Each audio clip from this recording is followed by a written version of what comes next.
Good morning. Good morning. How are we doing today? Fantastic. Yeah, we're chatting up a storm, and now. You know, Easter was awesome. The whole Easter's always awesome. I know. Okay. I don't know how to talk. I don't know where to go with that. The service was awesome. Easter, Friday night seemed different than the Friday night before. And maybe I just don't remember because that happens a lot. Yeah, it was pretty similar. It was pretty much the same. Well, it was so much more impactful this year. It was just amazing. We had a lot of new folks at Seder. Yeah. Yeah. I thought everything went really fast. A lot of new folks all in the last 3 days. Yeah. Yeah, that's another matter. Yeah, what's interesting also is I found up here that someone had not found one of the eggs, and then I'm sitting here and I'm looking, I see one right up there on the girder. It's on the other side of the girder. You can see it from here. You won't be able to see it from where you are. You'll be able to find it for years. Yeah, right. I'm still picking them out of my yard. I think it was neat, there were so many new people there at the Seder, and several people said, I never knew that before. Yeah. Yeah. So, Yeah. They never sang Schnitzel Buck before. What was our Sunday attendance? What's that? And the What was Sunday. our Sunday attendance? 253, which was 8 under from the year before, but Seder was way up from the year before. And Good Friday, we had 64, and we had 65 the last 2 Good Fridays. So we're pretty consistent on Good Friday. Was the church count a head count or the? That was a head count, because our, registration, people slip by and stuff, Yeah. So on those big days, we make sure to do a head count too. Jason took one side, I took the other. Yeah, well, I just wondered, because I knew I talked to a couple and said, please come over here and sign. Didn't know. Yeah. There was like one couple that he lives in Alaska and they were just in town. He wasn't going to register. So like, okay. But yeah, on some of those days, we make sure to do a head From count. Alaska, and they just happened to come by. Yeah. They were Telling you, that's telling you what I heard. Reputation in Alaska. Got 2 churches up there. Well, it's been a while. Last week we didn't have class. The week before we did the Palm Sunday Passion Week. The week before we didn't have class. So it's been at least 3 weeks. You still remember how to do this? We might better start over. So here's the question. Do you remember what we covered last time? Ezekiel. Thank you, Sid. it was Yes. negative, everything. It was negative. Well, again, you're not really. I got this. It was those negative, misbehaving Jews once again. Let's be more specific. It was a really, really heavy chapter. Yes, it was. Chapter 16. You remember? Okay. Yeah. Yes. More specific. The whoring of the nation, even to the point of, hey, you're not even good prostitutes because you pay your lovers instead of them paying you. I mean, it was really bad. Bad business model. Yeah. In fact, in the early, hold on. In the early 1st century, there was a small movement to try to exclude Ezekiel from the canon because there's and one of the chapters, chapter 16, because there was too much for public consumption or public use. Yeah. There are other parts that are worse. I don't know. I think 16 is about as bad as it gets. I think it lays out so much. It gets worse. It's all bad. It's all bad. But it gets good eventually. It gets better eventually. I'm not sure it gets good, but there is some promised gospel, especially at the end. All right, we are at chapter 17 then. I'm going to read the whole chapter, and then we'll go back and take a look at it. That's very little. That's about the same size as it usually is. I can hold on. So while you're trying to fix that, I just wanted to warn everybody That's That, I don't know which is. That's better. There's a flu that's sweeping the country. Oh, no. Yeah, and it's called the Amish flu. And you know that you got it when you get a little buggy and then you get a little horse. Oh, that's funny. I'm going to move next door to me. You know, the more that you laugh and encourage him, the more he'll do that. Yeah. Drum roll was it? Anywho, all right, chapter 17, Ezekiel 17. The word of Yahweh came to me, Son of man, propound a riddle and speak a parable to the house of Israel. Say, thus says the Lord Yahweh. A great eagle with great wings and long pinions, rich in plumage and many colors, came to Lebanon and took the top of a cedar. He broke off the topmost of its young twigs and carried it to a land of trade and set it in the city of merchants. Then he took of the seed of the land and planted it in fertile soil. He placed it beside abundant waters. He set it like a willow twig, and it sprouted and became a low-spreading vine. And its branches turned toward him, and its roots remained where it stood. So it became a vine and produced branches and put out boughs. There was another great eagle with great wings and much plumage. And behold, this vine bent its roots toward him and set forth its branches toward him from the bed where it was planted, that he might water it. It had been planted on good soil and abundant waters, that it might produce branches and bear fruit and become noble. Say, thus says the Lord Yahweh, will it thrive? Will he not pull up its roots and cut off its fruit so that it withers? So that all its fruit, fresh sprouting leaves wither? It will not take a strong arm or many people to pull it up from its roots. Behold, it is planted. Will it thrive? Will it not utterly wither when the east wind strikes it? Wither away when the bed where it sprouted? When the word of Yahweh came to me, say now to the rebellious house, do you not know what these things mean? Tell them.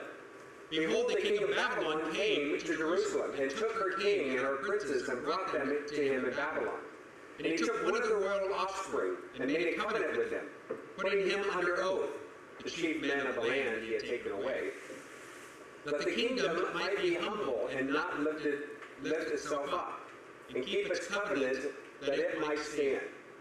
But he rebelled against him by sending his ambassadors to Egypt, that they might give him horses and a large army. Will he thrive? Can one escape who does such things? Can he break the covenant and yet escape? As I live, declares the Lord Yahweh, surely in the place where the king dwells, who made him king, whose oath he despised, and whose covenant with him he broke, in Babylon he shall die. Pharaoh with his mighty army and great company will not help him in war. When mounds are cast up and siege walls built to cut off many lives, he despised the oath in breaking the covenant, and behold, he gave his hand and did all these things. He shall not escape. Therefore, thus says the Lord Yahweh, as I live, surely it is my oath that he despised, and my covenant that he broke. I will bring it upon his head. I will spread my net over him, and he shall be taken in my snare, and I will bring him to Babylon, and enter into judgment with him there, for the treachery he has committed against me. And all the picks of his troops shall fall by the sword, and the survivors shall be scattered to every wind, and you shall know that I am Yahweh, I have spoken. And here's a little hope. Thus says the Lord Yahweh, I myself will take a sprig from the lofty tree of the cedar and will set it out. I will break off from the topmost of its young twigs the tender one, and I myself will plant it on a high lofty mountain. On the mountain height of Israel I will plant it, that it may bear branches and produce fruit and become a noble cedar. And under it will dwell every kind of bird. In the shade of its branches, birds of every sort will nest, and all the trees of the field shall know that I am Yahweh. I will bring low the high tree and make high the low tree, dry up the green tree and make dry flourish. I am Yahweh, I have spoken, and I will do it.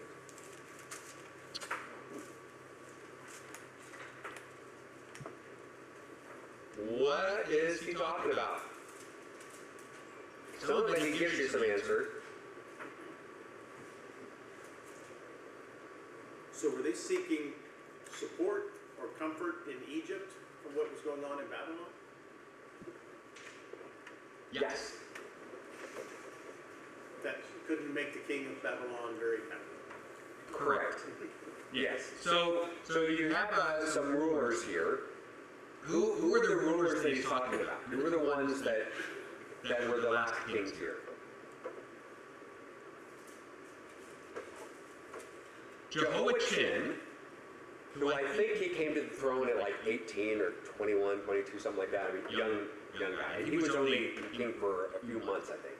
Yeah, Jehoiachin, and I think he's also mentioned in Matthew in the line of Jesus.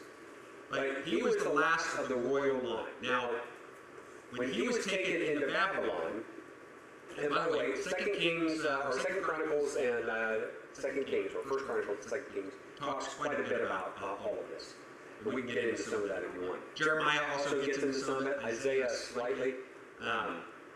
But when he was taken, Jehoiachin was taken into Babylon, and he was deposed. He was put into prison. And his uncle, Zedekiah, his actual name was Mattaniah, but Babylon, the king of Babylon, changed his name to Zedekiah. Zedekiah, his uncle, was placed upon the throne in his place as a vassal. Still in Jerusalem. Well, he was in Babylon, and then he placed him on a vassal in Jerusalem. So Zedekiah was the ruler in Jerusalem. But he was under oath, he made an oath to Nebuchadnezzar to be his vassal. So what happened? So vassal as in slave? Vassal as in... Not slave, a puppet ruler. So what did Zedekiah do? He didn't keep his covenant. He didn't keep his covenant. And what did he do instead? Hey, Egypt! Help me out!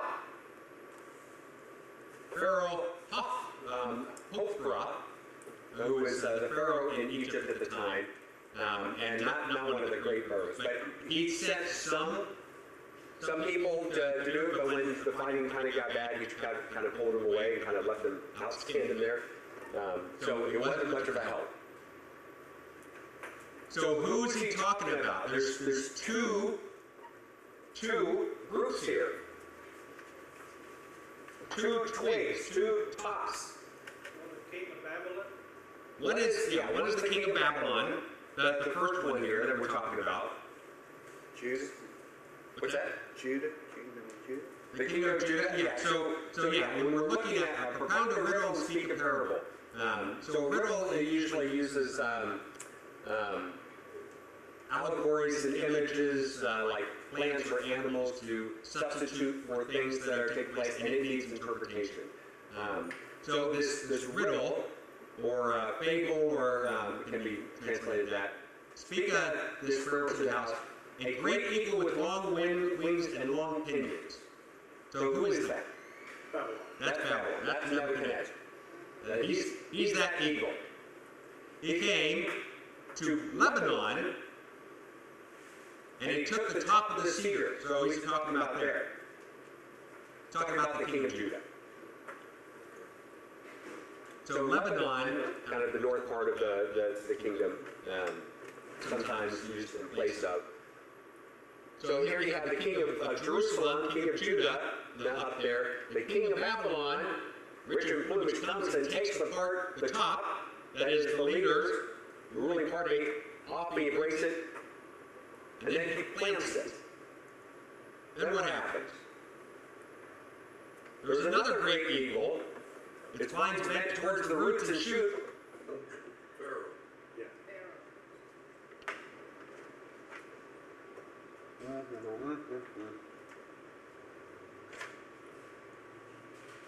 Yeah, it's showing that Zedekiah is reaching out. He was planted firmly.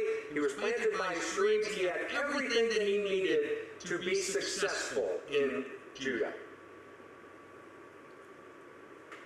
Babylon made sure that he was actually going to thrive as his vassal.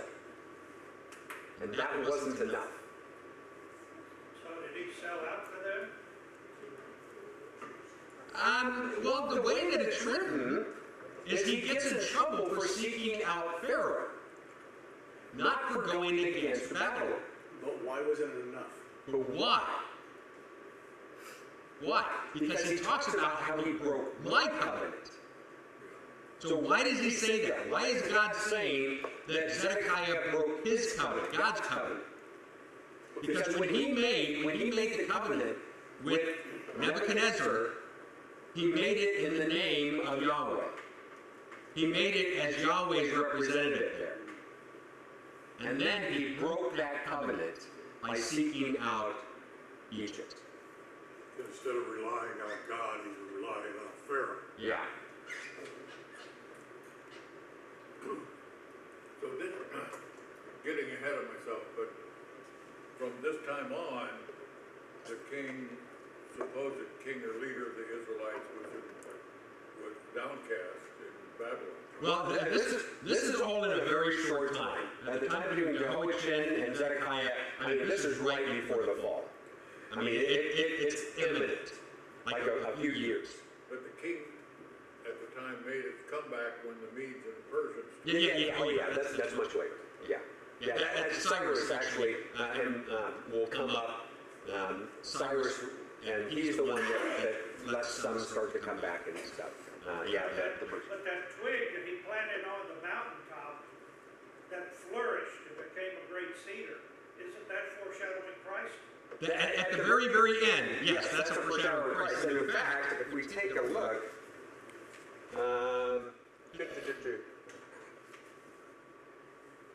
where'd I have it?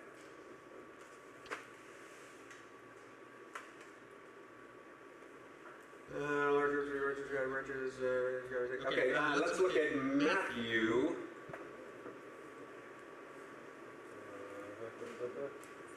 Matthew 13:31. Oops.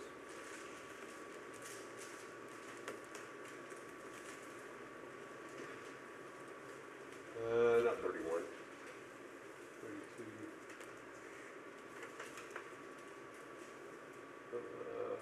Birth yet? Okay, yeah, that's just that imagery. Hold on. Let's try Mark 4:30. Somewhere. I know what I'm talking about. Well, rats.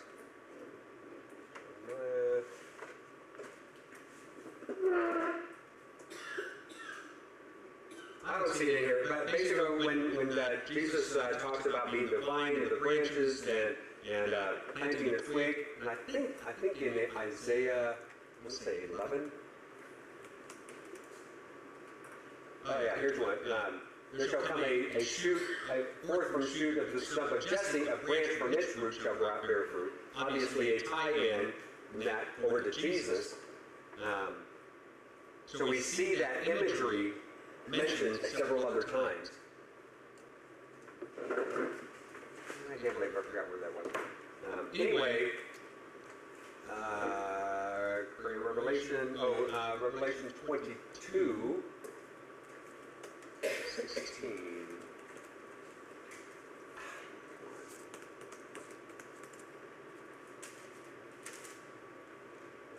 I am the root of the descendant of David, the bright morning star. That root imagery, planting imagery. So did the people that at that time understand this riddle and parable? Yes. Yes, they would definitely have understood. And part of it's even explained here, right? So he goes on from here. Say now, will he not thrive, will he not have root? So, and part of this is when he breaks it off, it's kind of contempt that Babylon had contempt for how weak Judah was. Will it take much to even uproot him? No, it's not going to take much. They were weak. It was a pretty easy task. Well, Isaiah 11:1 says, "Then a sprout will come forth from the stump of Jesse, and a branch from its Yeah. Say, yeah, here's from in Jeremiah 23:5. The days are coming, declares Yahweh, when I will raise up for David a righteous branch. He shall reign as king and deal wisely, shall execute justice and righteousness in the land. And that imagery is found in a number of places. I don't know how much you want to get into kind of what Zedekiah did, and part I don't remember if it was Jehoiachin or Zedekiah, but one of them, Jeremiah, he wrote a big kind of missive against him, what he was doing through Baruch, who was the secretary, and Baruch sent this, and he read it to the king. Read it out in the temple, and then the word got to the king. He said, "Come here and read that." And they read it, and then as it was read, and each page was read, the king cut off that page and threw it in the fire. And he would read the next page, you cut off that one and throw it in the fire. And God told him to rewrite that and take it back. But then the king wanted to grab Baruch and Jeremiah, but God says God hid them. So that part of the things against, I think it was Zedekiah, not Jehoiachin. Zedekiah was that you had contempt for his servant Jeremiah. So my Bible says a riddle is designed to provoke thought. A parable is also translated as a proverb and depends on some comparison. Yeah, both are here, right? It says that at the beginning here. By the way, Jehoiachin, he was taken into Babylon and in prison for a long time, but he was released in his last days and given a stipend and able to live a nice life there in Jerusalem, in Babylon. Zedekiah, not so much. What happened to him? Yeah. So all of his people were killed. His kids were killed in front of him, and then his eyes put out, and then taken, and then in Babylon he was killed. So the last thing that he sees is his kids being dead. Boy. But both Jehoiachin and Zedekiah are both, the scripture says, I don't remember if it's Chronicles or Kings, said, and they did evil in the sight of Yahweh. And that's usually the way that it goes in Kings and Chronicles. And there's this king, and he did right in the sight of Yahweh, or did evil in the sight of Yahweh. And you kind of see that back and forth. I don't think there were any kings in the north, in Israel, that did right. I'm not positive on that, but I don't think there were any. In the south, you kind of, it goes kind of evil, good, evil, something like that. But it's, you had, good was the exception, not the rule.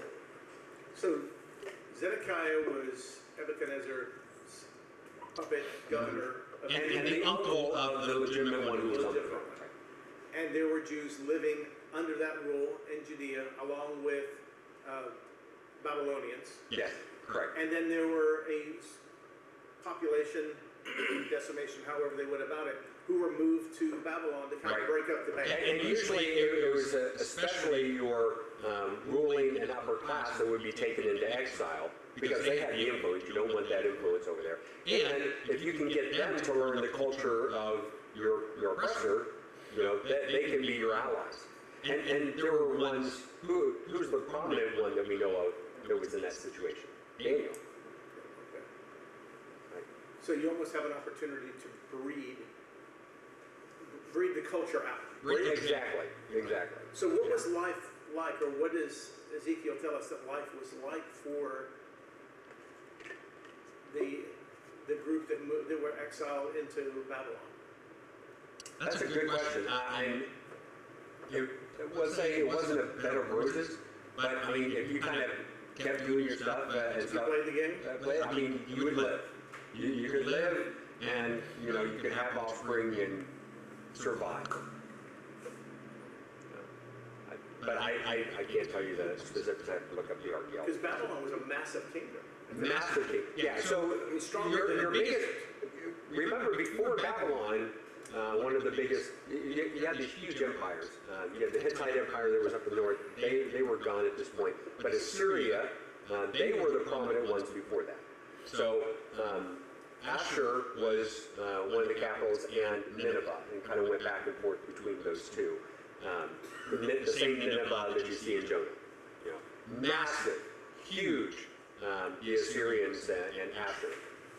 And then they got beat out by Babylon. Now, and that kind of went back and forth for a while. One would grow and the other, they kind of ebb and flow. But at this point, Babylon had taken over that empire, and they were the big kid on the block. So, and Babylon, when we talked about Babylon in the area of the Chaldeans, so if you have, you have the map, you pull up a map. Let me do this, let's see.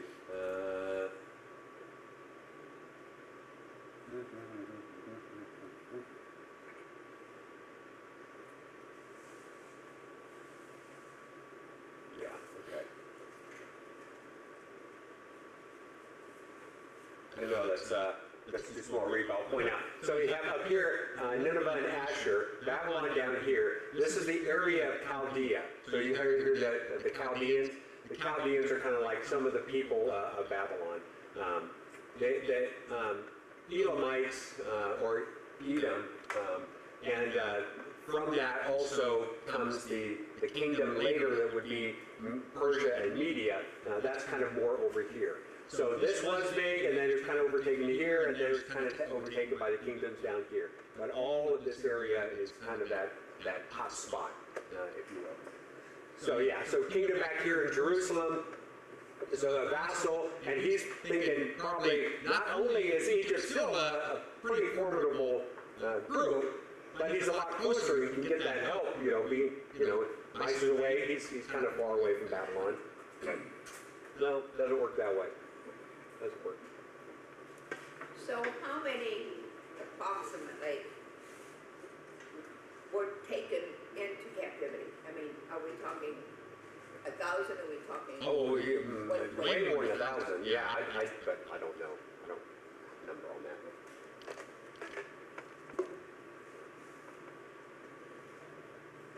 The area and the whole thing is just, it's a fascinating history. Well, where's Iran and Iraq in that? Iran would be There's a straight all the north. Yeah, Iran would be right here. Iraq, I think right here. Well, Babylon is Baghdad. Yeah, right.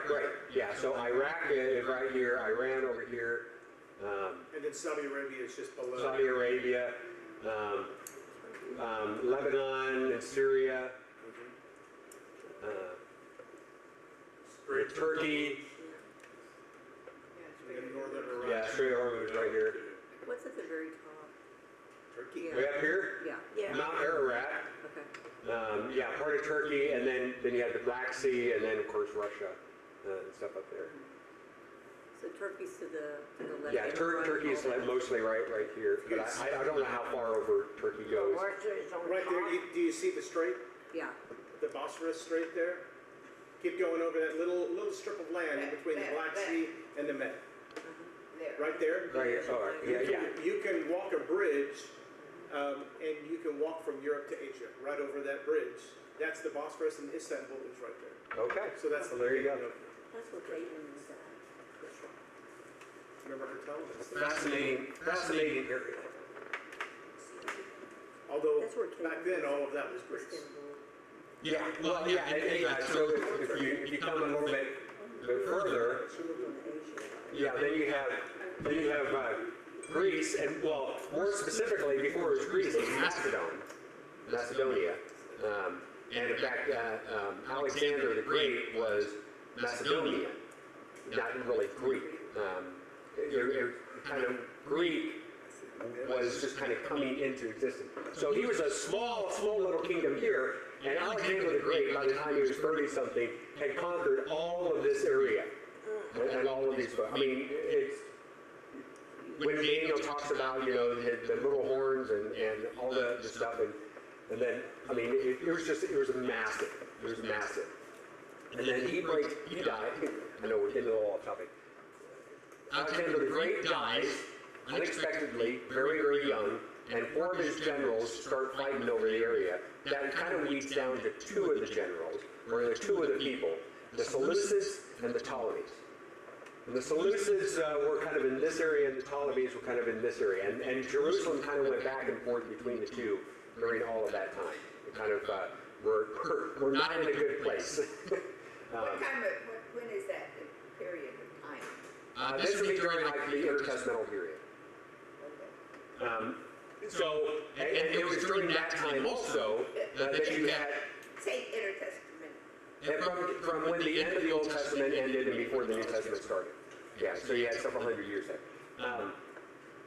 So during that time also, some of the books later in the Apocrypha, Maccabees, and Judas Maccabeus, and all those, and the rebellion, and they kind of fought against, that was all happening, and you had one of the, I think it was Ptolemy, that Antiochus Epiphanes IV, who took a pig and put it, sacrificed it in the temple. And so many call that as what we're seeing as the abomination that causes desolation. So the fun little thing about Antiochus Epiphanes IV is Epiphanes, like we get the word epiphany, meaning manifest or God divine or God-like. So that's I am Antiochus the divine, Antiochus Epiphanes. But the people, when he would pass by, instead of giving praises to him, to Hail Antiochus Epiphanes, they would say, Hail Antiochus Epiphanes. And you can't hear that in a crowd, the difference, but Epiphanes means madman. Make a little comment on him there. That was 400 years. The Apocrypha is 400 years in which God did not talk to the nation of Israel and give them instruction. Well, yeah, so that might be putting it forth a little bit, but we don't have any inspired texts that we say, no canonical works. But there was a lot of writing during that time, the intertestamental period, and a lot that tells you about the thoughts and the mindset of those then. And that's where you get a lot of apocryphal works and even a lot of pseudepigraphal works. So things like the Maccabees, things like Enoch, those things were written a lot during these time periods and can tell you a lot about what the Jews thought and how they figured. And you get that was very influential in things like Peter was very influenced by Enoch. You see that in things like Jude and some of the Peter's works and stuff. So it was very prevalent. And to say that God didn't use any of that, I think that might be stating too much. But none of it was inspired stuff. Our friends at AI said that the deportation took place, or the exile took place in 3 ways. First, leadership, then the rabble-rousers, and then kind of a maintenance wave of people who wouldn't give up the program. And likely a conservative estimate is upwards to 30,000 people. I'm actually surprised it's not more than that. So eventually, it's some of all that tussling that's going back and forth. You have some of the Greek leaders then later coming up, like Mark Antony. Mark Antony. Cleopatra's, one of Cleopatra's boyfriends. She had more than one, and she was one of the leaders here in Egypt. And then from all of that, after Greece, then comes Rome. And Rome then takes over, and that's what gets invested in the New Testament. So it's fascinating. So Cleopatra, also known as Elizabeth Taylor? Same one.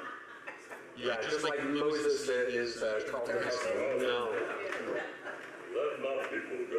Yeah, like it just cracked me up because Moses had a speech impediment.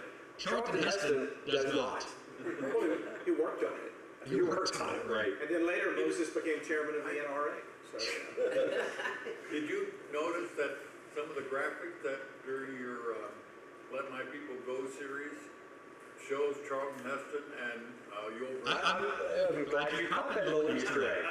Yes, That was intentional. I took a shot from, it wasn't directly from the movie, but it was inspired by the movie with Yul Brynner and Charlton Heston.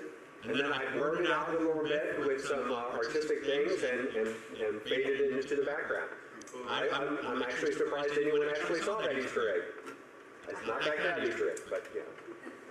Yeah, I put little things in that, just to see what you all catch.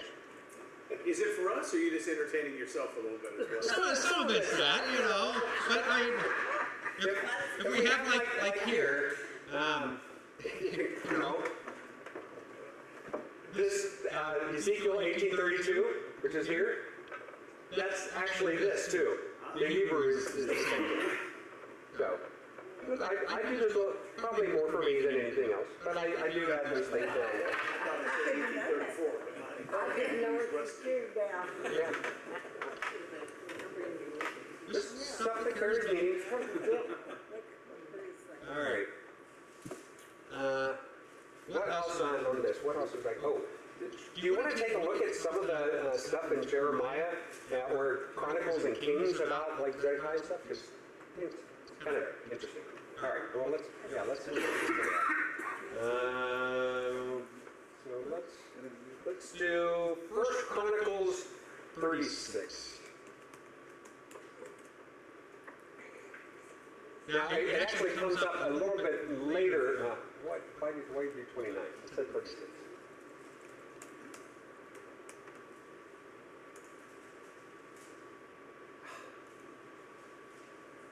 Second Chronicles? Hold on. First Chronicles, second? Did I write that down wrong? Yeah. Oh, I'm sorry. It's the Second Chronicles. Second Chronicles 36. Now it's actually, this is a couple of rulers right before Jehoiachin, just kind of give you a feel.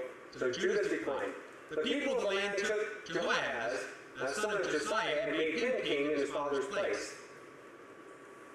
Jehoahaz was 23 years old when he began to reign. He reigned for 3 months in Jerusalem. Then the king of Egypt deposed him in Jerusalem and laid on the land a tribute of 100 talents of silver and a talent of gold.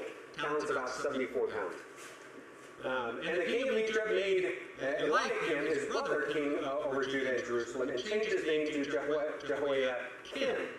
Not the same as Jehoiachin. It's a different person.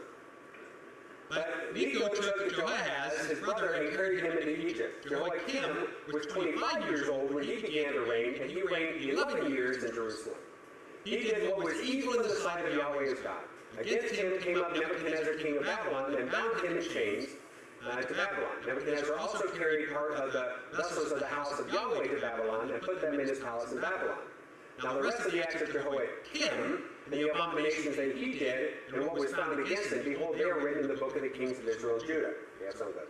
And Jehoiachin, his son, reigned in his place. So you can already see, even before Jehoiachin, Nebuchadnezzar was already taking some folks back and forth. So it wasn't just like a one-time on this date. There were multiple things happening during that time. Jehoiachin was 18 years old. Can you imagine? 18 years old when he became king. He reigned 3 months and 10 days. But he did what was evil in the sight of Yahweh. So even those 3 months, he made use of them in a negative way. In the spring of the year, King Nebuchadnezzar sent and brought him to Babylon with the precious vessels of the house of Yahweh, and made his brother. Now it's his brother, but brother can mean any number of close relative. So it was actually his uncle. So his dad's brother. Now Zedekiah, king over Judah and Jerusalem. Zedekiah was 21 years old when he began to reign. He reigned 11 years in Jerusalem. He did what was evil in the sight of Yahweh his God. He did not humble himself before Jeremiah the prophet, who spoke from the mouth of Yahweh. He also rebelled against King Nebuchadnezzar, who had made him swear by God. There, that aspect, he's broken my covenant, he's done these things in my name. That's why it was a big deal. He stiffened his neck and hardened his heart against the turning to Yahweh, the God of Israel. All the officers of the priests of the people likewise were exceedingly unfaithful, following all the abominations of the nations. They polluted the house of Yahweh that he had made holy in Jerusalem. Yahweh, the God of our fathers, sent persistently to them by his messengers, because he had compassion on his people and on his dwelling place. In other words, God kept trying to reach these leaders. They kept mocking the messengers of God, despising his word, and scoffing at the prophets until the wrath of Yahweh rose against his people, until there was no remedy. Whoa.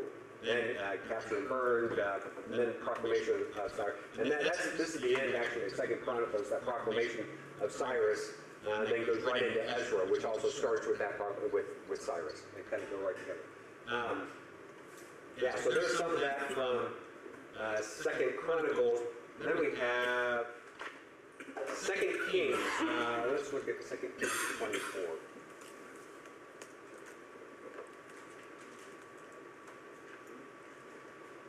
In his days, King Nebuchadnezzar, king of Babylon, came up, and Jehoiakim became his servant for 3 years. Remember, that's Jehoiakim's dad. He turned and rebelled against them, and Yahweh sent against him the bands of the Chaldeans, that is, the people of Babylon, and the bands of the Syrians, and the bands of the Moabites, and the bands of the Ammonites, and sent them against Judah to destroy it. So Moab is kind of in the southeast part of where Israel was, and Ammonites was kind of a little bit north of there. Where Yahweh spoke against her. Surely this came upon Judah at the command of Yahweh to remove them out of his sight for the sins of Manasseh according to all that he had done. And also for the innocent blood that he had shed, for he had filled Jerusalem with innocent blood, and Yahweh would not pardon. The rest of the deeds of Jehoiakim, all he did, Babylon. Okay, 8. Where is my person? Jehoiachin was 18 years old when he became king. He reigned 3 months in Jerusalem. His mother's name was Nehushta, the daughter of that other person of Jerusalem. He did what was evil in the sight of Yahweh according to all that his father had done. And then it gets into the capture. Then we get to chapter 25, fall in captivity, 27. And then we see Jehoiachin, who had been imprisoned in Babylon. In the 37th year of the exile of Jehoiachin, king of Judah, in the 12th month, on the 27th day, evil Merodach, king of Babylon. Was that his given name, Evil Merodach? I think it's the Hebrew name, but it's based upon the Babylonian name. But I don't know if the Babylonian name means evil. King of Babylon, in the year that he began to reign, graciously freed Jehoiachin, king of Judah, from prison. He spoke kindly to him, gave him a seat at the seats of the kings who were with him in Babylon. Jehoiachin then put off his prison garments every day in the light. He dined regularly at the king's table. For his allowance, a regular allowance was given him by the king according to his daily needs as long as he lived. So it turned out a little bit better for Jehoiachin than he really deserved. Let's take a look at Jeremiah 23, verse 5. Behold, the days are coming, declares Yahweh, when I will raise up for David a righteous man. Okay, we saw that one.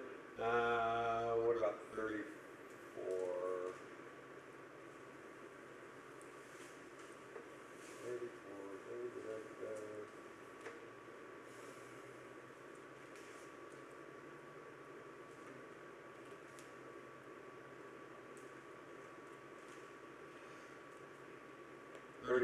34, starting at verse 8. Where did I see it? Verse 8. The word that came to Jeremiah from Yahweh after King Zedekiah had made a covenant with all the people in Jerusalem to make a proclamation of liberty for him, that everyone should be set free from his Hebrew slaves, male and female, so that no one should enslave a Jew, his brother. So this is good. This is good. Was Zedekiah actually doing something nice? Hold that thought. They obeyed all the officials and all the people who had entered into the covenant, that everyone would set free a slave, male or female, so that they would not be enslaved again. They obeyed and set them free. But afterward, they turned around and took back the male and female slaves they had set free and brought them into subjection as slaves. The word of Yahweh came to Jeremiah from Yahweh. Thus says Yahweh, the God of Israel, I myself made a covenant with your fathers when I brought them out of the land of Egypt, out of the hand of slavery, saying, at the end of 7 years, each of you must set free his fellow Hebrew, who has been sold to you and served you 6 years. Jubilees, let's talk about. You must set him free from your service. Your fathers did not listen to me or incline their ears to me. You recently repented and did what was right in the eyes by proclaiming liberty, each to his neighbor.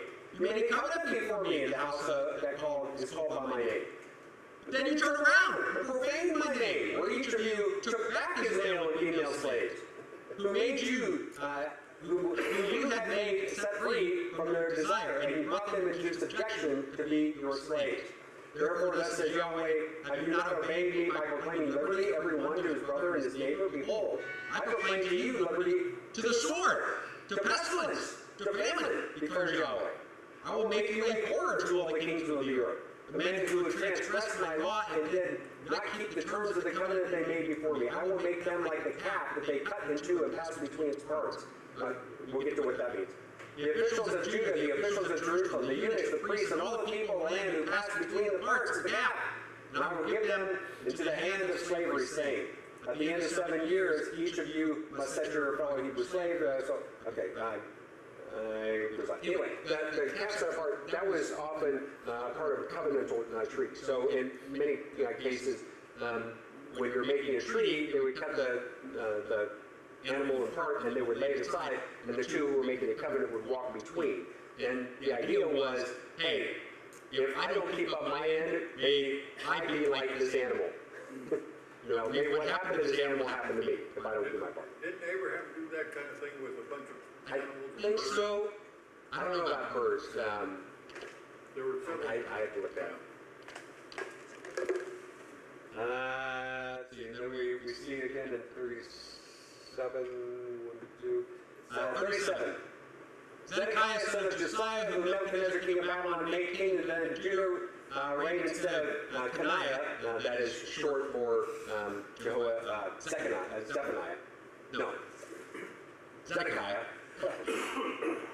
Reigned instead of the son of Jehoiada. Sorry. Coniah is short for a short version for Jehoiachin, and I know it doesn't sound like it, but it is. Son of Jehoiakim. Neither he nor his slaves nor the people of the land listened to the word of Yahweh who spoke through Jeremiah the prophet. We have that, and then there's more in 38. That's more of Jeremiah. Okay, that's enough with that part. There's more in chapters 24, 27, 28, 29. This is an interesting one.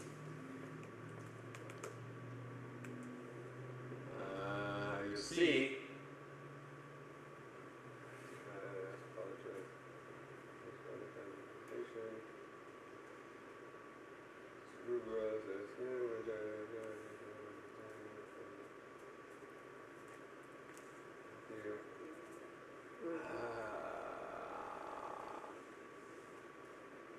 It's in there, but somewhere in there there's a reference to, I think it was Jehoiachin.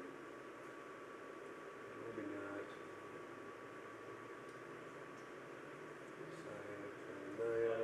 No.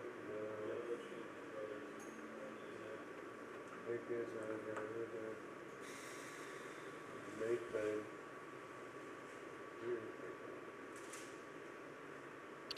I'm missing that. Anyway. Jason said it was the one before, the one we had on there before. It said, what is it? Said Jehoiachin, brothers. What verse? Right there. That's Jehoiada, Jeconiah. I know, it is really, man, I remember having to take some, Old Testament history and trying to keep all of the Jehoiachins, not Jehoiakim, and it was not that easy. Okay, so I have a question. Yeah. So if all these kings were good, bad, good, bad, whatever, Yeah, I mean, not really. were there people changing with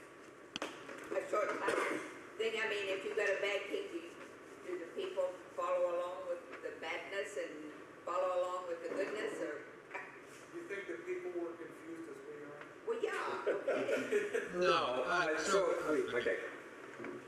Of course, you're going to have some people that are going to follow good kings and some people follow bad kings. Same today. Right? I mean, but how much are they influenced by those people? Certainly when you have a leader that is, especially one that leads for some time, you are going to influence more people. And you influence more by what it is that you do and by what it is that you allow than by what you say. So Solomon influenced many by allowing all of these high places for these other gods. So even if he did not take part in any worship, he is signaling to the nation that this is an okay thing to do. There's certainly a theory in behavioral psychology and leadership that says influence and motivating people are highly overrated. More often what you're doing is giving them permission to do what they already had set on. If they had evil in their hearts and you give them permission, give them a green light, they're going to come forward and doing it. If they want to give and take care of others and you give them a green light, they're going to come forward and do it. And if you have a good person with a bad leader, they're still going to find ways to try to do it. Yeah. Now, people that are on the fence absolutely can be swayed one way or another. Yeah, when you make evil the publicly accepted and desired state, then people who may have had a little bit inkling of, hey, I kind of want to do this this thing that's bad, you give them permission, you're going to compound the issue.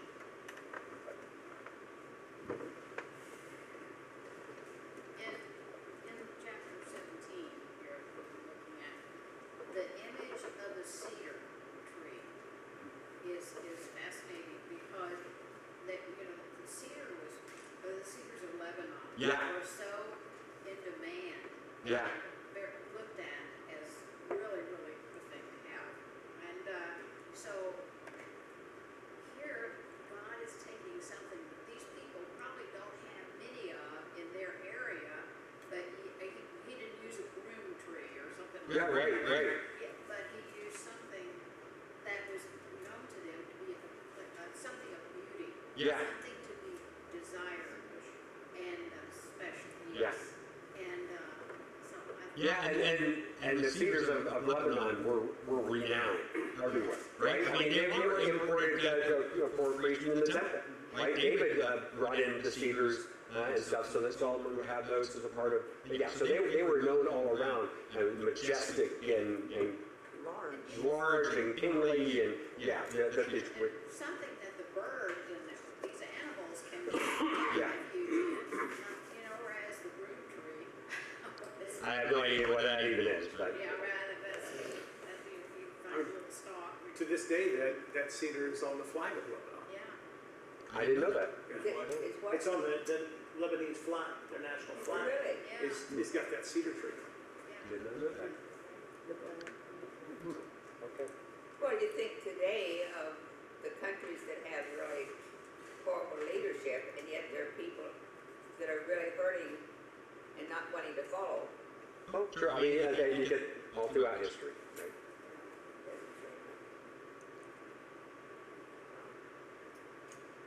All right, I think we're going to end there. Incidentally, these kind of sections, chapters 17, 19, and 21 form a part of I've had this in one of my commentaries, an AB pattern where chapters 16 through 23, with these three chapters presenting oracles concerning Babylon's role in Judah's final days, while chapters 18, 20, 22 address the sins triggered by God's judgment. So it's kind of a similar pattern repeated 3 times. I was never good at history, so there are a lot of ancient writings in Africa and Pakistan and India, like there are right there in that little crescent, the Greek and the Christians. Yeah. Are there? Yeah, there are. Oh, okay. I didn't realize everybody else was. There are all kinds of, I mean, you had huge writings from, especially within those huge kingdoms of like Nineveh and Samaria and Babylon. Most of those were in cuneiform. it was, you often see it kind of like, it's like a little T, and it's pressed in images in different ways that have different letters. But those are prevalent, and you're still finding those around. Most of them are important records of like kingly conquests and things like that. And then you have things like steles, like the 10-dan stele, which lists like all of these foundations of the king. The king, conquered this, and king did this, and king did this. These records. And one of the great records that we have, of course, is the Rosetta Stone. And of course, why was the Rosetta Stone such a huge deal? Because it gave us a common basis to be able to translate languages. Yeah, so it was, I think in Greek, and I don't remember the third language, Greek, hieroglyphs, and something else. But that's what allowed us to understand what hieroglyphics meant. The Rosetta Stone, because it was the same thing written in all three languages. It had been a mystery before that stone was found on what the hieroglyphs were. Because hieroglyphs has which is very, very different from other languages, especially like Hebrew and Koine Greek, which were written for the people to understand. It's not just a kingly language written in a very stately form. But hieroglyphs were written simply for kings and nobles and leaders. They weren't meant to be understood. They weren't meant for the common person. They were supposed to be obscure. When was the Rosetta Stone discovered? I don't remember. Ask AI. David knows. I don't, but I can get it. All right. There we go. All right. Let us save this. Let's go with the benediction. Lord bless you and keep you. The Lord make his face shine on you and be gracious to you. Lord look upon you with favor and give you his peace. God bless. Have a good week.